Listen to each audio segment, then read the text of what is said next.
ಇಂದು ಭಾದ್ರಪದ ಶುಕ್ಲ ಚತುರ್ದಶಿ. ಈ ದಿನ ಅನಂತ ಪದ್ಮನಾಭ ಸ್ವಾಮಿ ವ್ರತಾಚರಣೆ ಹಲವೆಡೆ ರೂಢಿಯಲ್ಲಿದೆ.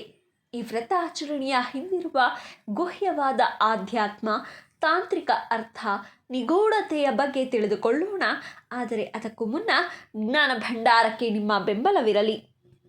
ಅನಂತ ಪದ್ಮನಾಭ ಸ್ವಾಮಿ ವ್ರತವು ಭಾದ್ರಪದ ಮಾಸದ ಶುಕ್ಲ ಪಕ್ಷದ 14ನೇ ದಿನದಂದು ಆಚರಿಸುವ ಹಾಗೆ ವಿಷ್ಣುವಿಗೆ ಮೀಸಲಾದ ಒಂದು ವ್ರತವಾಗಿದೆ.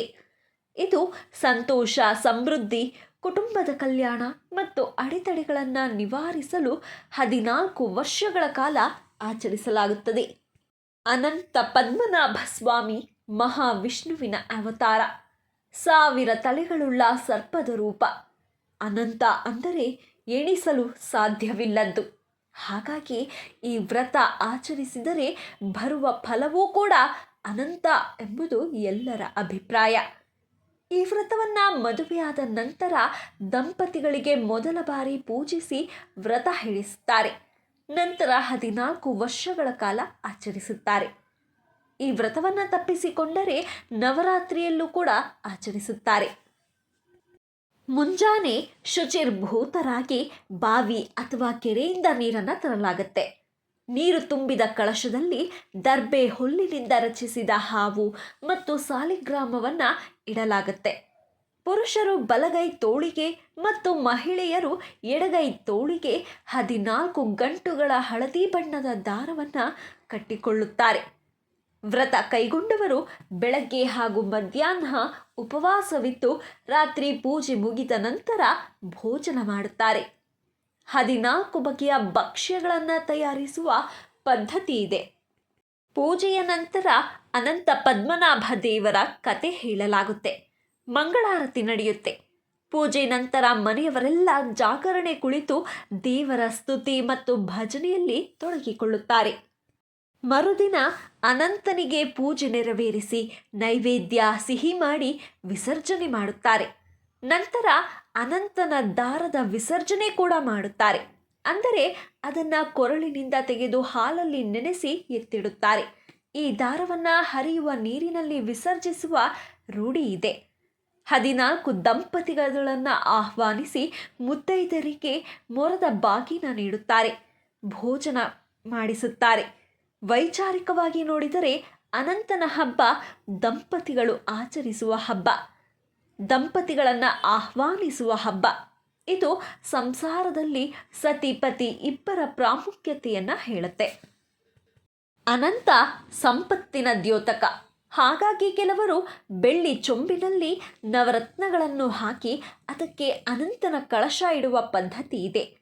ಅನಂತನಿಗೆ ಅರ್ಪಿಸುವ ಹತ್ತಿಯ ಹಾರವು 14 ಸರಳು, 14 ಎಳೆ ಇರುತ್ತವೆ. ಇದರ ಹಿಂದೆ ದೀರ್ಘವಾದಂಥ ಆಧ್ಯಾತ್ಮ ಗುಹ್ಯ ಇದೆ. ಅದೇನೆಂದರೆ ಅನಂತ ಪದ್ಮನಾಭ ಸ್ವಾಮಿ ವ್ರತ ವೃದ್ಧ ದೈವ ವ್ರತ. ಹಾಗಾದರೆ ಭಗವಂತನಿಗೂ ವಯಸ್ಸಾಗುತ್ತಾ? ಆತನಿಗೂ ಬಾಲ್ಯ, ಯೌವನ, ವೃದ್ಧಾಪ್ಯ ಇದೆಯಾ ಎಂಬ ಪ್ರಶ್ನೆ ಮೂಡಬಹುದು. ಕಣ್ಣಿಗೆ ಕಾಣುವ ಪ್ರಪಂಚ, ಇದನ್ನು ಆ ಭಗವಂತನ ಶರೀರ ಅಂತ ಭಾವಿಸಿದ್ದೇವೆ. ಈ ಬ್ರಹ್ಮಾಂಡಕ್ಕೆ ವಯಸ್ಸಾಗುತ್ತೆ. ಅಂದರೆ ಬ್ರಹ್ಮಾಂಡಕ್ಕೆ ಸೃಷ್ಟಿ ಲಯಗಳಿವೆ.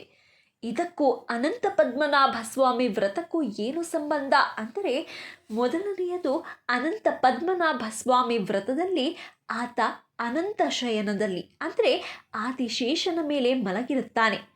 ಇದಕ್ಕೆ 2 ರೀತಿಯ ಅರ್ಥಗಳಿವೆ. ಮೊದಲನೆಯದ್ದು ಅಂದರೆ ಈ ಸೃಷ್ಟಿ ಮತ್ತು ಗತಿಯನ್ನು ನಿರ್ವಹಿಸಿ ವಿಷ್ಣುವಿಗೆ ಸುಸ್ತಾಗಿರುತ್ತೆ. ಹೀಗಾಗಿ ಆತ ಅನಂತ ಶಯನನಾಗಿರುತ್ತಾನೆ ಎಂಬುದು ಸಾಮಾನ್ಯ ಗ್ರಹಿಕೆ.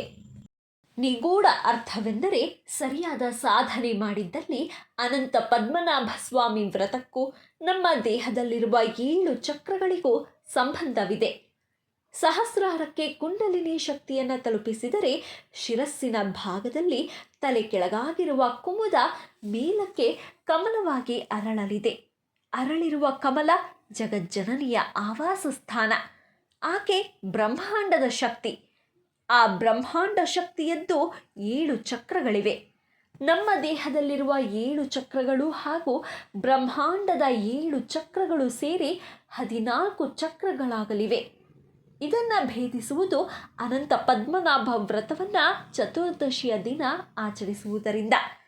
ಈ ವ್ರತದ ಇನ್ನೊಂದು ವೈಶಿಷ್ಟ್ಯವೆಂದರೆ ಈ ದಿನದಂದು 14 ರೀತಿಯ ಭಕ್ಷ್ಯಗಳನ್ನು ತಯಾರಿಸಲಾಗುತ್ತದೆ.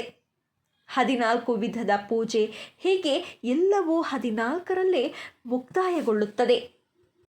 ನಮ್ಮ ದೇಹ ಹಾಗೂ ಬ್ರಹ್ಮಾಂಡದ ಚಕ್ರಗಳು ಒಟ್ಟು 14 ಚಕ್ರಗಳನ್ನು ಮೀರಿ ಬ್ರಹ್ಮೈಕ್ಯವಾಗುವುದು ಈ ವ್ರತದ ಹಿಂದಿನ ತಾಂತ್ರಿಕವಾದ ನಿಗೂಢಾರ್ಥ. ಇದು ಯಾವುದೇ ಒಂದು ಶರೀರದಲ್ಲಿ ಸಾಧಿಸಲು ಸಾಧ್ಯವಿಲ್ಲವಾದ್ದರಿಂದ ದಂಪತಿಗಳು ಈ ವ್ರತಾಚರಣೆ ಮಾಡುವ ರೂಢಿ ಇದ್ದು ಅನಂತ ಪದ್ಮನಾಭನ ಕೃಪೆಗೆ ಪಾತ್ರರಾಗಿ ಜೀವನದಲ್ಲಿ ಉತ್ತಮ ಗತಿಯನ್ನು ಪಡೆಯಬಹುದು. ಇನ್ನು ಈ ವ್ರತವನ್ನು ಮಾಡೋದ್ರಿಂದ ಭಕ್ತರ ಎಲ್ಲ ಇಷ್ಟಾರ್ಥಗಳು ನೆರವೇರುತ್ತವೆ. ಕಳೆದು ಹೋದ ಸಮೃದ್ಧಿಯನ್ನು ಮರಳಿ ತರುತ್ತದೆ. ಕುಟುಂಬಕ್ಕೆ ಧನ ಧಾನ್ಯ ಸಮೃದ್ಧಿಯನ್ನು ನೀಡುತ್ತದೆ.